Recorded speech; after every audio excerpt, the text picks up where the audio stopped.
Harad Maulana Rashid Saboyan.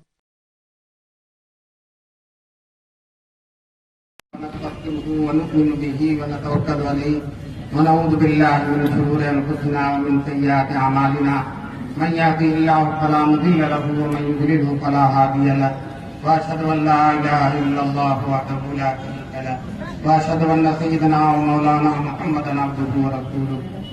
اعوذ بالله من الشيطان الرجيم. بسم الله الرحمن الرحيم. ان اولیاء اللہ لا خوف علیہم ولا هم يحزنون. صدق اللہ العلی العظیم. بندگی میں گھٹ کے رہ جاتی ہے مثل جوئے شیر. بندگی میں گھٹ کے رہ جاتی ہے مثل جوئے شیر اور آزادی میں بہرے بے قراں ہے زندگی. حضرت محتمل صاحب اور دیگر معزز حضرات، یہ پروگرام بہت مختصر ہونا ہے. ایک اچھی خاصی لمبی تقریر آپ کے سامنے ہو گئی ہے اور بہت ساری ضروری باتیں آپ کے سامنے آ چکی ہیں. اب بہت زیادہ کوئی چیز کہنے کی میرے پاس نہیں رہ گئی. میں صرف آپ کے سامنے جنگ آزادی کے سلسلے میں، ہندوستان کو آزاد کرنے کے سلسلے میں، بلکہ ہندوستان کو بنانے، سنوارنے، سجانے کے سلسلے میں علماء دیوبند کا جو کارنامہ ہے اس کو بیان کروں. اور یاد رکھیے، ابھی مولانا منیر صاحب شعر پڑھ رہے تھے، 100 بار سنوارا ہے ہم نے اس ملک کے گیسوئے برہم کو. جب بھی ملک بگڑا ہے الحمدللہ علماء دیوبند ہی نے سنبھالا ہے. 100 بار سنوارا ہے ہم نے اس ملک کے گیسوئے برہم کو. یہ اہل جنوب بتلائیں گے کیا ہم نے دیا ہے عالم کو. چنانچہ تاریخ بتلائے گی، تاریخ کے صفحات بتلائیں گے اور کتابیں بتلائیں گی اور قربانیوں کے آثار و نقوش بتلائیں گے کہ علماء دیوبند نے کیا دیا ہے ہندوستان کو.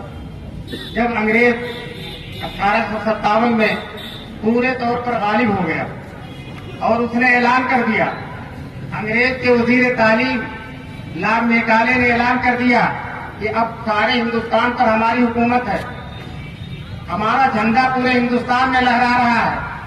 تو اب پورے ہندوستان میں دین عیسائیت بھی پورے ہندوستان کے اندر قائم ہو جائے اور پورے ہندوستان کو عیسائی بنا لینا ہے.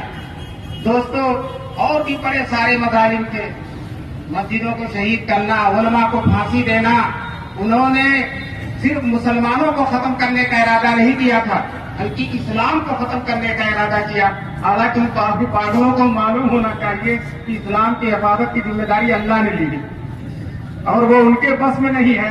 وہ ناک رگڑ رگڑ کے ان کی پوری ذریت قیامت تک مر جائیں لیکن اسلام کا کچھ ہونے والا نہیں ہے. اسلام ہے، رہا ہے اور آئندہ قیامت تک رہے گا انشاءاللہ. بہرحال جب ان کی زیادتیاں حد سے زیادہ گزر گئی تو علماء دیوبند، حاجی امداد اللہ مہاجر مکی رحمۃ اللہ علیہ، مولانا قاسم نانوتوی رحمۃ اللہ علیہ، مولانا رشید احمد گنگوہی رحمۃ اللہ علیہ، حافظ ضامن شہید رحمۃ اللہ علیہ اور شیخ محمد خانوی رحمۃ اللہ علیہ، یہ حضرات بیٹھے. تھانہ بھون میں مشورہ ہوا کہ انگریزوں کے خلاف اب قدم اٹھانا ہے، عملی طور پر میدان میں آنا ہے اور منظم طریقے سے انگریزوں سے ہندوستان کو پاک کرنے کی کوشش کرنی ہے. چنانچہ حافظ اس میں شیخ محمد صاحب خانوی وہ بڑے عالم تھے. انہوں نے ان لوگوں سے کہا کہ آپ لوگ انگریزوں سے جہاد کیسے کر سکتے ہیں؟ آپ کے پاس ہتھیار نہیں ہے، تیاریاں نہیں ہیں، افراد نہیں ہے اور انگریز لیس ہیں ہتھیاروں سے، توپوں سے اور تلواروں سے اور بندوقوں سے. آپ ان کا کیسے مقابلہ کریں گے؟ تو حضرت مولانا قاسم نانوتوی رحمۃ اللہ علیہ نے کہا کہ کیا ہماری تعداد بدر والوں سے کم ہے؟ ہمارے ہتھیار اہل بدر سے کم ہیں؟ پھر مولانا شیخ احمد نے یہ کہا کہ جو ہے جہاد کے لیے کوئی امیر ہونا چاہیے. ہمارا امیر کون ہے؟ کوئی امیر نہیں، کیسے جہاد ہو سکتا؟ تو حضرت مولانا قاسم نانوتوی رحمۃ اللہ علیہ نے کہا کہ حاجی امداد اللہ صاحب ہمارے امیر ہیں، ان سے بڑھ کر شان عمارت کا اور کون حامل ہو سکتا ہے؟ ہر طرح سے عمارت کے لیے قدامار ہیں.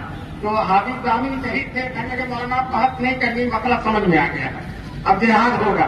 چنانچہ حضرات شاملی کے میدان میں جو بہت مشہور ہے، آج بھی وہ جگہ موجود ہے، وہاں ایک مدرسہ قائم ہے. وہ اس وقت میدان تھا، وہاں کے حضرات انگریزوں کے خلاف تلوار لے کر جو بھی ان کے پاس تھا وہ اکٹھا اور باقاعدہ بغاوت کا اعلان کر دیا یہ جنگ آزادی ہے اور انگریزوں نے ان کا نام غدر قرار دیا اس جنگ کا. یہ غدر ہے، حالانکہ وہ غدر نہیں ہے، وہ جنگ آزادی ہے، لیکن وہ غدر اتنا چلا کہ آج بھی ہم غدر ہی اس کو کہتے ہیں. بہرحال یہ بہت بڑا غدر ہوا کہ اس جو دیہات تھا ان کا نام انہوں نے غدر قرار دیا. جنگ شروع ہو گئی، انگریز پوری فوج کے ساتھ آ گیا اور یہ بزرگان دین مولانا قاسم نانوتوی دبلے پتلے کمزور بیمار تلوار لے کر میدان جنگ میں اتر آتے اور بہادری کے ساتھ لڑتے ہیں. مولانا کو لڑنے کی قوت کو دیکھ کر، ہمت اور جرأت کو دیکھ کر ایک سکھ جو انگریزوں کے ساتھ تھے وہ بڑا تھا، مولانا لڑتے لڑتے تھک گئے تو تلوار پر ٹیک لگا کر کھڑے ہو گئے. وہ مولانا کے پیچھے آ کر اپنی تلوار تان کر کہتا مولوی بڑی بہادری دکھاتا ہے، اب بتاؤ. تو حضرت کے اوسان ختم ہوگی اس وقت بھی نہیں گئی، تلوار سر پر ہے لیکن جو ہے بالکل اطمینان سے کہتے ہیں ذرا پیچھے دیکھ. اب وہ پیچھے دیکھنے لگا، مولانا نے موڑ کر اس پر حملہ کر دیا اور اس کو بھی ڈھیر کر دیا. اور اس میں مولانا قاسم نانوتوی رحمۃ اللہ علیہ کو گولی بھی لگی، کنپٹی میں گولی بھی لگی اور بعد میں اس کے اثرات بالکل ظاہر نہیں ہوئے. اللہ تبارک تعالیٰ نے حفاظت فرمائی. اسی میں حافظ ضامن تھا جو سب سے پیش بڑے جوشیلے تھے، وہ شہید بھی ہو گئے. انہیں معلوم تھا کہ مجھے شہید ہونا ہے. نیا کپڑا پہن کر آئے تھے، سرما لگا کر آئے تھے، نیا جوتا پہن کر آئے تھے کہ آج اللہ کے یہاں جانا، آج اللہ کے یہاں جانا، جامع شہادت نوٹ کرنا.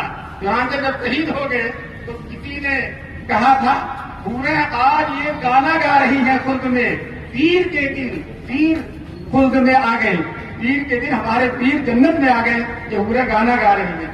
بہرحال یہ جنگ چلتی رہی لیکن اس میں بظاہر ان علماء کو ناکامی ہو گئی. اللہ کی قدرت تھی، ابھی تھوڑا اللہ تعالیٰ اور مجاہدہ لینا چاہتے تھے اور بھی کارنامے لوگوں کے، مطلب اسی وقت اگر کامیابی ہو جاتی تو شیخ الہند کے کارنامے، شیخ الاسلام کے کارنامے کہاں سامنے آتے. بہرحال اللہ کی حکمت اور مصلحت تھی. اس کے بعد انگریزوں نے کہ جتنے لوگ تھے سب پر پھانسی کا وارنٹ کر دیا، گرفتاری. چنانچہ مولانا قاسم نانوتوی پر بھی، مولانا رشید احمد گنگوہی پر بھی، حاجی امداد اللہ مہاجر مکی پر بھی. حاجی صاحب تو ہجرت کر کے مدینے چلے گئے، مکے چلے گئے. مولانا قاسم نانوتوی یہیں رہے. کسی دیوبند میں کبھی